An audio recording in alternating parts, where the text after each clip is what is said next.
Welcome dear student. तो आज हम लोग स्टार्ट करते हैं वन डे वन चैप्टर की सीरीज़ में एवोल्यूशन।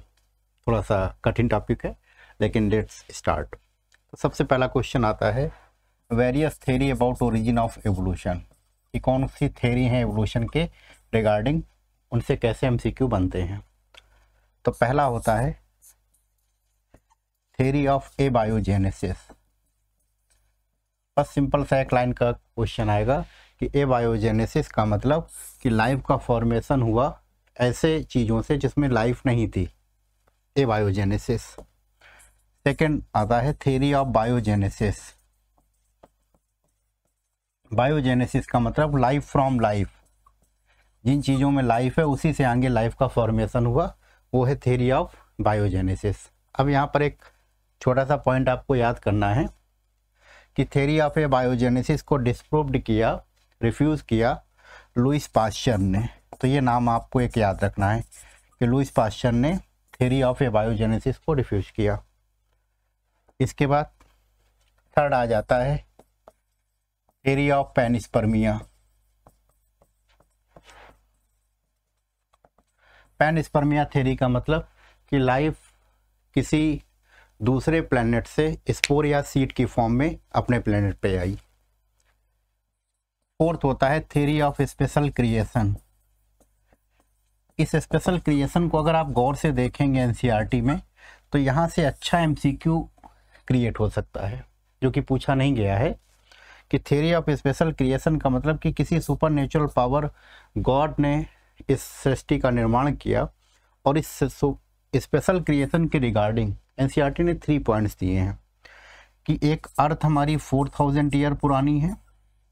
हालांकि गलत पॉइंट है लेकिन इस स्पेशल क्रिएशन के रिगार्डिंग ये पॉइंट सही है कि अर्थ हमारा 4000 ईयर पुराना है। सेकंड, जो डाइवर्सिटी आज हमें अर्थ में दिखाई देती है, ये जब अर्थ बनी थी तब भी इतनी डाइवर्सिटी थी और फ्यूचर में भी आगे इतनी ही डाइवर्सिटी रहेगी। ये है सेकंड पॉइंट। और थर्ड पॉइंट, आज हम ऑर्गेनिज्म को जैसा देखते हैं वो उसी तरीके का बना हुआ है, तो ये है थर्ड पॉइंट। तो ये 3 पॉइंट आपको याद रखने हैं। इसके बाद आगे बढ़ते हैं। आगे इस पे क्वेश्चन आता है कि वो कौन से बेसिकली चीज़ें हैं जो कि सपोर्ट करती हैं ऑर्गेनिक एवोल्यूशन को। तो उसमें सबसे पहला नाम आता है कि होमोलॉगस ऑर्गन। होमोलॉगस ऑर्गन, पहला सवाल क्या बन जाएगा कि ऐसे ऑर्गन की जिनकी ओरिजिन सेम होती है एंड फंक्शन में भी सिमिलर और डिसिमिलर। ओरिजिन सेम होना चाहिए लेकिन फंक्शन सिमिलर भी हो सकते हैं और डिसिमिलर भी हो सकते हैं। और सेकंड पॉइंट कि जो होमोलॉगस ऑर्गन होते हैं ये शो करते हैं डाइवर्जेंट इवोल्यूशन। डाइवर्जेंट इवोल्यूशन, तो ये सेकंड पॉइंट आ गया। और सबसे इंपॉर्टेंट होते हैं इसके एग्जाम्पल्स। तो पहले वो एग्जाम्पल्स देख लिए जाए जो आपके 12th के एनसीईआरटी में दिए हुए हैं, कि जैसे एग्जाम्पल में पहला हो जाता है 4 limb of human, bat, tiger, horse, whale. ये लीजिए, ये 4 लिम्ब, ठीक, किसी का भी 4 लिम्ब दे देगा। Second, brain of vertebrates. अब ये देखने में तो आसान लग रहा है कि भाई brain of vertebrate source homology, ठीक, लेकिन दिक्कत तब होती है कि जब इसको ये एनिमल किंगडम से कनेक्ट कर देता है और किन्हीं भी 2 वर्टिब्रेट के नाम दे के पूछ देगा कि इनका ब्रेन क्या शो कर रहा है, तो उसमें याद रखना पड़ेगा होमोलॉगस। तीसरा आपका हार्ट ऑफ वर्टिब्रेट्स, ये थर्ड एग्जाम्पल हो गया। अगर हम फोर्थ एग्जाम्पल की बात करें तो फोर्थ एग्जाम्पल इन्होंने प्लांट से उठाया है कि thorn of bougainvillea and tendril of cucurbit, and tendril of cucurbit. अब आप देख लीजिए कि इसका थॉर्न देख लीजिए या टेंड्रिल देख लीजिए, दोनों का मॉडिफिकेशन स्टेम का मॉडिफिकेशन है, ठीक, माने ओरिजिन सेम है। तो दोनों के फंक्शन क्या है, अलग अलग है, लेकिन होमोलॉजी में ओरिजिन सेम होना चाहिए, ठीक। अब इसको एनसीईआरटी के इस पैटर्न को नीट किस तरीके से प्रेजेंट करता है। नीट इस टॉपिक को तुरंत ले जाता है 11th के मॉर्फोलॉजी में, और वो कनेक्ट कर देता है कि जैसे मान लीजिए उन्होंने दे दिया कि कैरट एंड टर्निप, तो ये देख लीजिए दोनों रूट के मॉडिफिकेशन है, फूड स्टोरेज का काम करते हैं, तो दोनों होमोलॉगस शो करेंगे। तो इसका मतलब रूट एंड रूट का मॉडिफिकेशन क्या हो गया, होमोलॉजी हो गया। कल को वो दे सकता है जिंजर एंड टर्मेरिक, ये ले लीजिए, दोनों स्टेम के मॉडिफिकेशन है, फूड स्टोरेज का काम कर रहे हैं, तो ये ले लीजिए होम गया कैसा, होमोलॉगस। तो ये क्वेश्चन, हाँ एक और अच्छा एमसीक्यू बन सकता है कि आप पहुंच गए लीफ के मॉडिफिकेशन में, लीफ के मॉडिफिकेशन में आ गया कि tendril of pea and spine of cactus, ये लीजिए, दोनों का मॉडिफिकेशन लीफ है लेकिन दोनों का फंक्शन अलग अलग है, तो ये भी शो करता है होमोलॉजी। आपको और एग्जांपल देखना हो तो आप पहुंच जाइए tendril of cucurbit and grape vines, ये ले लीजिए, दोनों का टेंडिल स्टेम का मॉडिफिकेशन है, काम भी दोनों का एक समान है। तो यहाँ से टॉपिक आपका कनेक्ट हो जाता है मॉर्फोलॉजी के साथ, अच्छे एमसीक्यू में। अगला आता है एनालॉगस ऑर्गन। एनालॉगस ऑर्गन में क्या क्वेश्चन बन सकता है कि एनालॉगस ऑर्गन में जो ओरिजिन होती है वो डिफरेंट होती है, लेकिन function are always similar, function हमेशा क्या होते हैं, सिमिलर होते हैं। ठीक, हाँ आपका होमोलॉगस में एक एग्जांपल और दे सकता है कि जैसे विंग्स ऑफ इंसेक्ट, कि wings of cockroach and wings of grasshopper, आपका देख सकता है विंग्स ऑफ बर्ड, जैसे मान लो wings of peacock and wings of parrot, ये ले लीजिए, दोनों क्या है, होमोलॉजी है। ठीक, अब एनालॉगस में सेकंड स्टार वाला पॉइंट क्या आता है कि जो एनालॉगस ऑर्गन होते हैं वो शो करते हैं कॉन्वर्जेंट इवोल्यूशन। तो अगर कॉन्वर्जेंट इवोल्यूशन को दे देगा तो डायरेक्ट आप आंसर पिक करेंगे क्या, एनालॉगस ऑर्गन। ठीक, इसके बाद इसके एग्जाम्पल पहले एनसीईआरटी के, फिर और डीपली पढ़ा जाएगा। पहला पढ़ लीजिए कि eye of octopus and eye of mammal, octopus and eye of mammal, ये हो गया पहला। दूसरा एग्जाम्पल आप इसमें प्रिपेयर कर लीजिए, पोटैटो एंड स्वीट पोटैटो, ये ले लीजिए, स्वीट पोटैटो। अब आप एक चीज़ दे सकते हैं कि पोटैटो स्टेम का मॉडिफिकेशन है, स्वीट पोटैटो रूट का मॉडिफिकेशन है, लेकिन दोनों का काम फूड स्टोरेज है। इसके बाद flipper of penguin and dolphin, flipper of penguin and dolphin, ये हो गया। अब अगर थोड़े से कॉन्सेप्चुअल आ गया कि जैसे उन्होंने कह दिया कि wings of insect and wings of bird, तो ये ले लीजिए, दोनों शो करते हैं क्या, एनालॉजी। अब इसमें दे देगा कि wings of butterfly and wings of crow, तो भैया एक बर्ड है एक बटरफ्लाई। इसके बाद वो कल को क्वेश्चन दे सकते हैं इस तरीके से कि टेंडिल ऑफ पी, एनसीईआरटी का ही है 11th morphology, and tendril of cucurbit, ये लीजिए, ये टेंडिल बना हुआ है किससे, लीफ से, ये स्टेम से, लेकिन दोनों का काम क्लाइंबिंग का है, तो ये भी क्या हो गया, एनालॉगस ऑर्गन हो गया, एनालॉजी हो गया। तो यहाँ से ये अच्छे एमसीक्यू बनते हैं। इसके बाद एक पॉइंट थोड़ा सा याद कर लीजिए कि फॉसिल से जो स्टडी की जाती है, ठीक, वो फॉसिल हमारे मिलते हैं बेसिकली सेडिमेंट्री रॉक्स में। फॉसिल के स्टडी को पैलियोंटोलॉजी बोलते हैं, ये ठीक। एज ऑफ फॉसिल को पता लगाने के लिए carbon 14 method, potassium organ method, इसके अलावा इलेक्ट्रॉन स्पिन रेजोनेंस मेथड का यूज़ किया जाता है। ये शायद एनसीईआरटी में नहीं दिया हुआ है, तो यही 2 पॉइंट आप इसको याद रखेंगे। इसके बाद एक आप पॉइंट याद रख लीजिएगा, एम्ब्रियोलॉजिकल सपोर्ट। एम्ब्रियोलॉजिकल सपोर्ट में 2 पॉइंट याद कर लीजिएगा कि इसको अर्नस्ट हैकेल ने दिया था, और उन्होंने बेसिकली एक तरीके से बायोजेनेटिक लॉ या थ्योरी ऑफ रिकैपिटुलेशन दिया था, जिसके अकॉर्डिंग उन्होंने एक पॉइंट दिया था कि ऑन्टोजेनी रिपीट्स या रिकैपिटुलेट्स फाइलोजेनी, माने किसी भी ऑर्गेनिज्म का जो एम्ब्रियोनिक पीरियड होता है वो ऑन्टोजेनी होता है, उसमें वो रिपीट करता है फाइलोजेनी मतलब इंसेस्टल फॉर्म को, कि जैसे हम लोग कोऑर्डिनेट हैं तो हम लोगों के पास में जैसे गिलसिल्ट्स एम्ब्रियोनिक कंडीशन में होते हैं। अब ये गिलसिल्ट्स एक्टिव होते हैं पाइसीज में, तो कहीं ना कहीं ये हमारे प्रिमिटिव इंसेस्टर को दिखाते हैं। इसी में याद कर लीजिएगा कि इम्यूनोलॉजिकल सपोर्ट को डिस्प्रूव्ड किया था कार्ल वॉन बेयर ने। तो ये छोटे से पॉइंट्स याद कर लीजिएगा। इसके बाद एक बड़ा अच्छा एमसीक्यू बनता है इंडस्ट्रियल मैकेनिज्म से। इंडस्ट्रियल मैकेनिज्म में आपको 3 से 4 पॉइंट याद रखने हैं। जैसे पहला पॉइंट क्या है कि जो फिनोमेना ऑफ इंडस्ट्रियल मैकेनिज्म है ये डेमोन्स्ट्रेट करता है नेचुरल सिलेक्शन को। पहला पॉइंट एकदम याद कर लीजिए, ठीक। इसके बाद सेकेंड पॉइंट, जो इंडस्ट्रियल मैकेनिज्म है ये बेसिकली कहानी है इंग्लैंड की, एक इंडस्ट्रियलाइजेशन के पहले और एक इंडस्ट्रियलाइजेशन के बाद। तो ये था कि इंडस्ट्रियलाइजेशन के पहले वहाँ पर वाइट मॉथ माने पेपर्ड मॉथ जो थे, वाइट मॉथ का नंबर ज़्यादा था as compare to black moth, जिसे हम मिलेनाइज्ड मॉथ कहते हैं, राइट।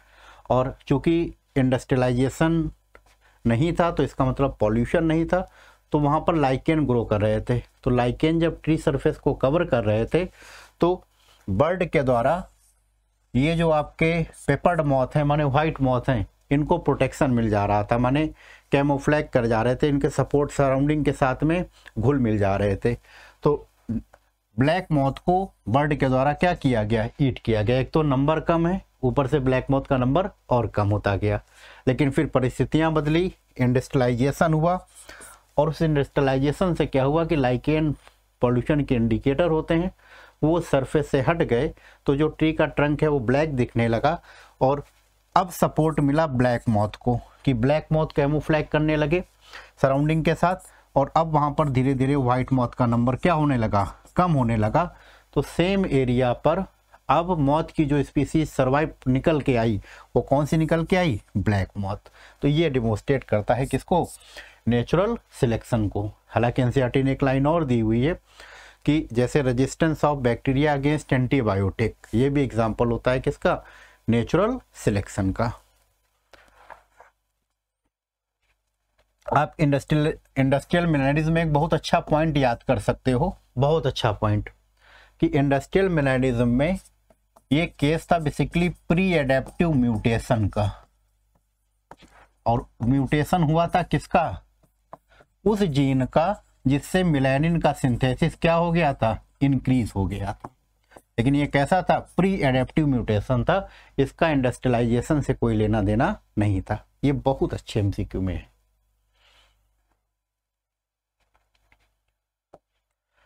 इसके बाद आप एक छोटा सा पॉइंट एडेप्टिव रेडिएशन पे याद कर सकते हैं।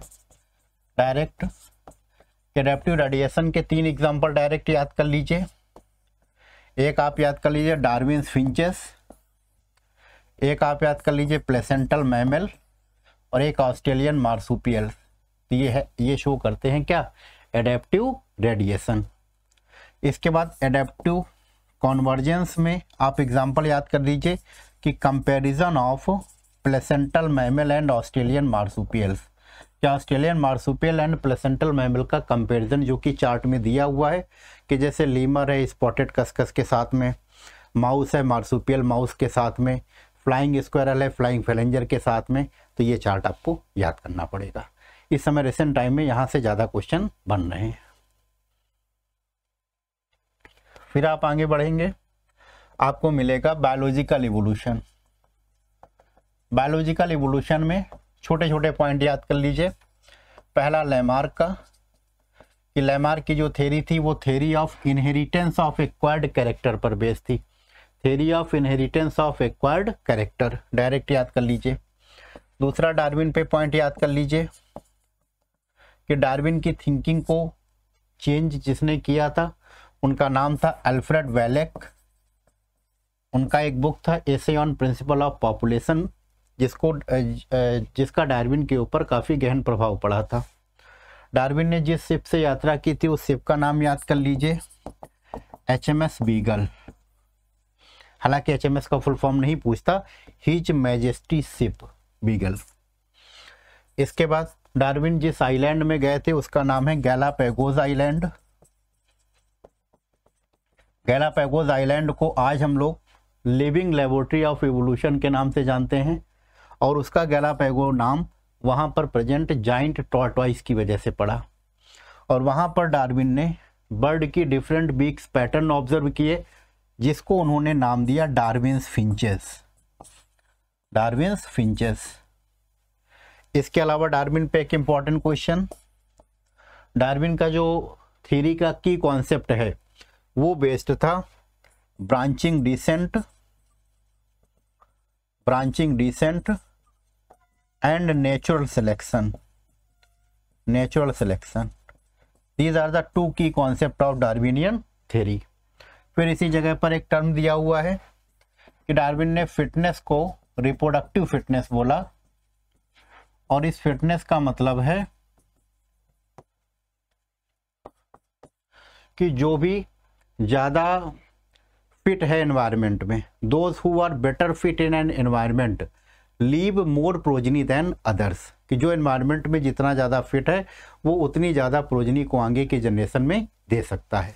तो ये आता है फिटनेस। इसके बाद म्यूटेशन थ्योरी, इसको दिया ह्यूगो डिवरीज ने। यहां से क्वेश्चन बनेगा कि म्यूटेशन थ्योरी पे वर्क किसने किया था। ह्यूगो डिवरीज किस पर वर्क किया था, इवनिंग प्रिमरोज, जिसका नाम है इनोथेरा लैमार्कियाना। और इनके थ्योरी पर 2 पॉइंट याद कर लीजिए।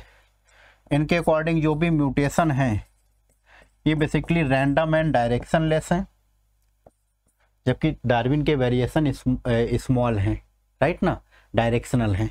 ये क्या है, डायरेक्शनलेस हैं। इसके अलावा नई स्पीसीज का बनना कहलाता है स्पेसिएशन, और इन्होंने टर्म यूज किया है सॉल्टेशन। सॉल्टेशन का मतलब बस एक लाइन में याद कर लीजिए, single step large mutation, these are called saltation. तो ये हो गया म्यूटेशन थ्योरी पर।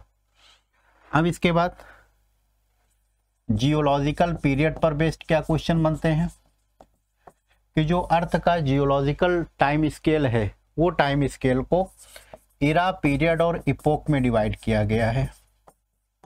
इपोक में सबसे बड़ा इरा, उससे छोटा पीरियड और सबसे छोटा इपोक।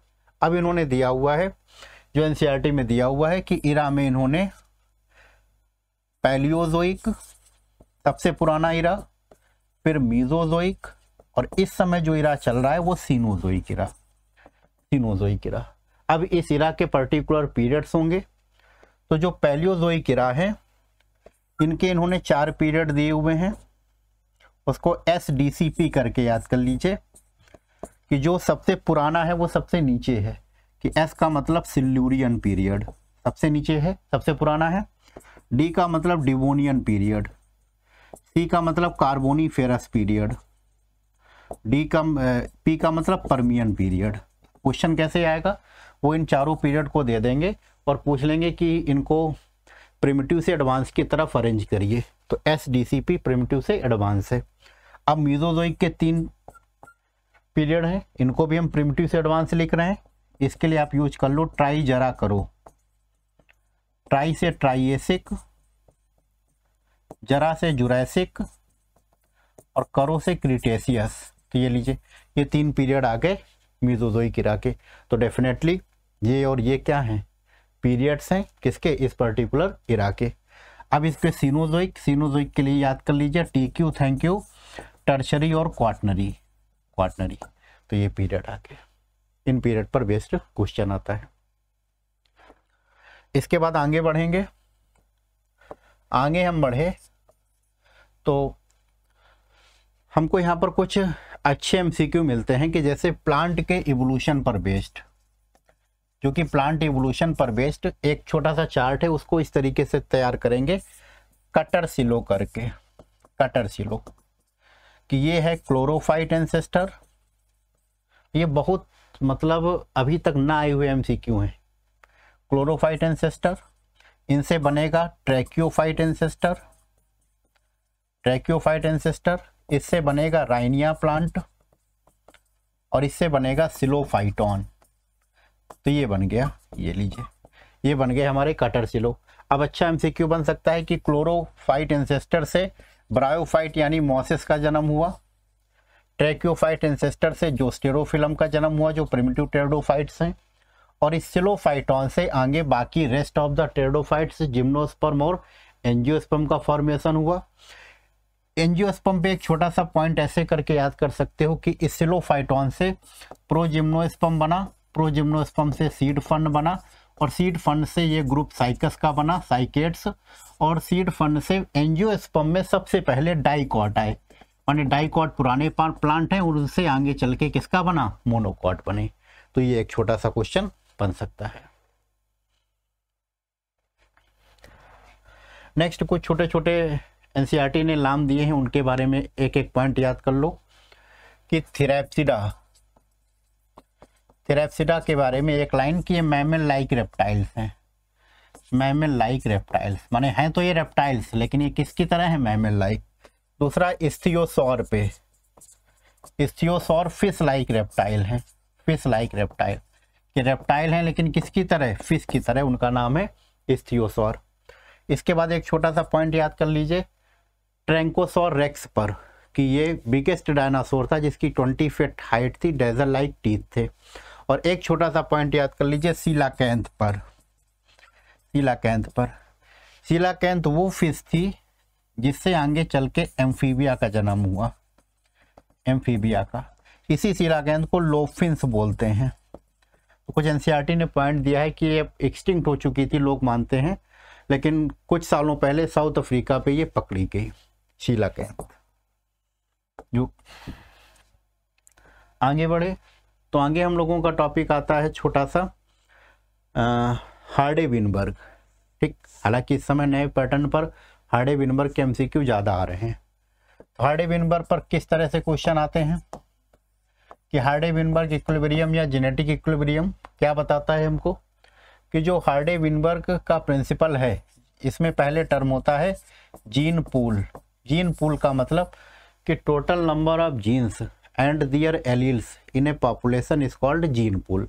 और ये हार्डे विनबर्ग कहते हैं कि ये gene pool number of generation पे कांस्टेंट रहता है, इसी को जेनेटिक इक्विलिब्रियम या हार्डे विनबर्ग इक्विलिब्रियम कहते हैं।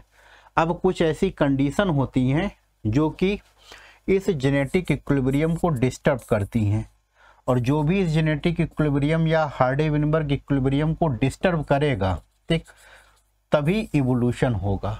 तो पहला क्वेश्चन आता है कि वो कौन से फैक्टर हैं जो कि डिस्टर्ब करते हैं हार्डे विनबर्ग इक्विलिब्रियम को, कौन से फैक्टर हैं। तो पहला फैक्टर हो गया नेचुरल सिलेक्शन, नेचुरल सिलेक्शन होगा तो हार्डे विनबर्ग डिस्टर्ब होगा। दूसरा होता है म्यूटेशन, तीसरा होता है जीन फ्लो या जीन माइग्रेशन,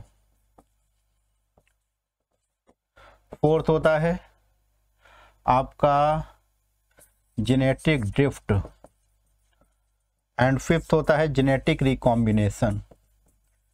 रिकॉम्बिनेशन ये एक एनसीईआरटी के बाहर याद कर सकते हैं तो याद कर लीजिएगा, lack of random mating, random mating पिछले पीवाईक्यूज में कुछ पूछा गया है ये, ठीक।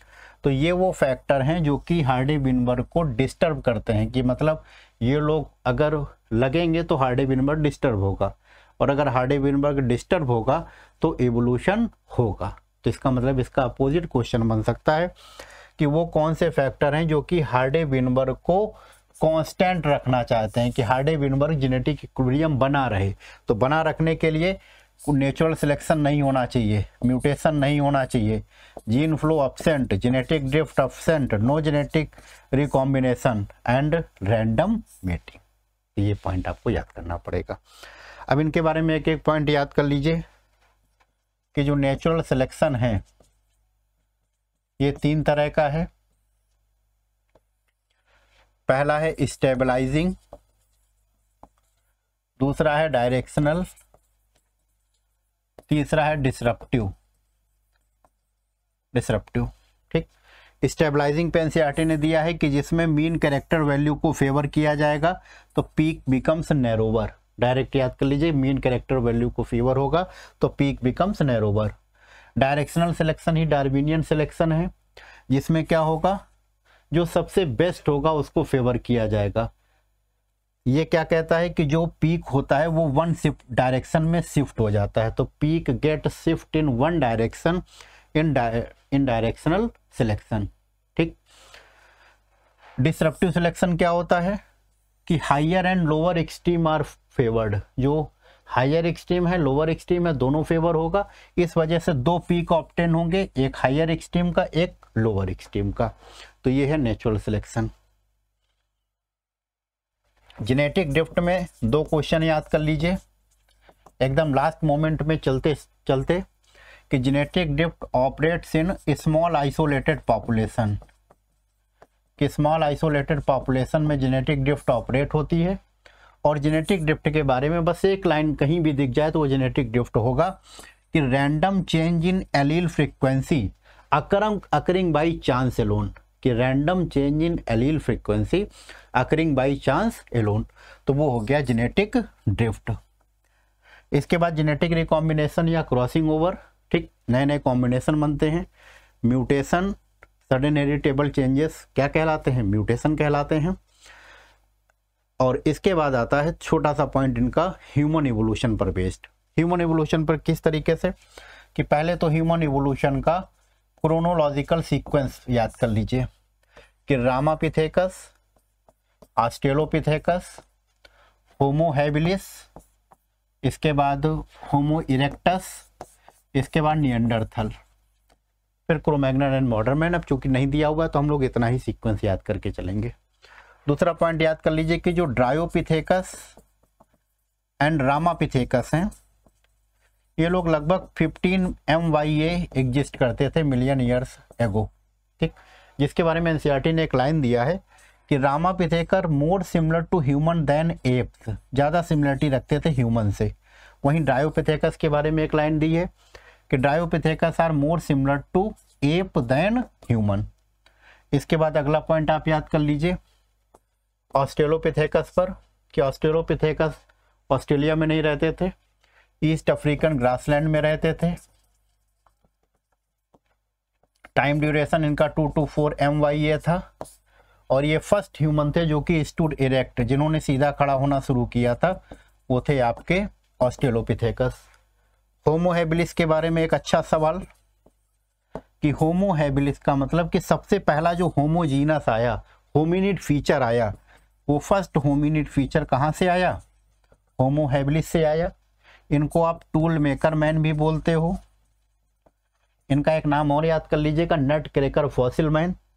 इनकी क्रेनियल कैपेसिटी लगभग 650 से 800 cc तक इनका क्रेनियल कैपेसिटी था।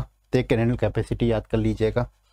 इसके बाद अगला आता है आपका होमो इरेक्टस। इसके बारे में क्या पॉइंट्स हैं, ये लोग लगभग 1.5 मिलियन ईयर्स एगो एग्जिस्ट करते थे। इसके बारे में एनसीईआरटी ने दिया था कि ये लोग प्रोबेबली एट मीट वगैरह खाते थे। इसके अलावा होमो इरेक्टस पर यहाँ पर क्रेनियल कैपेसिटी 900 cc। ठीक, हालांकि इसी होमो इरेक्टस में आपके जावा मैन और पेकिंग मैन आते थे। इसके बाद निएंडरथल मैन पर पहला सवाल कि ये लोग लगभग 1 लाख से 40,000 साल पहले एग्जिस्ट करते थे ईस्ट एंड सेंट्रल एशिया पर। और ये लोग का क्रेनियल कैपेसिटी लगभग 1400 cc था। और ये लोग बिलीव करते थे सेरेमोनियल ब्यूरियल ऑफ डेथ पर। तो ये हुआ हमारा एवोल्यूशन का वन शॉर्ट रिवीजन। अगले में हम लोग मिलेंगे ह्यूमन हेल्थ एंड डिजीज पे। Thank you dear.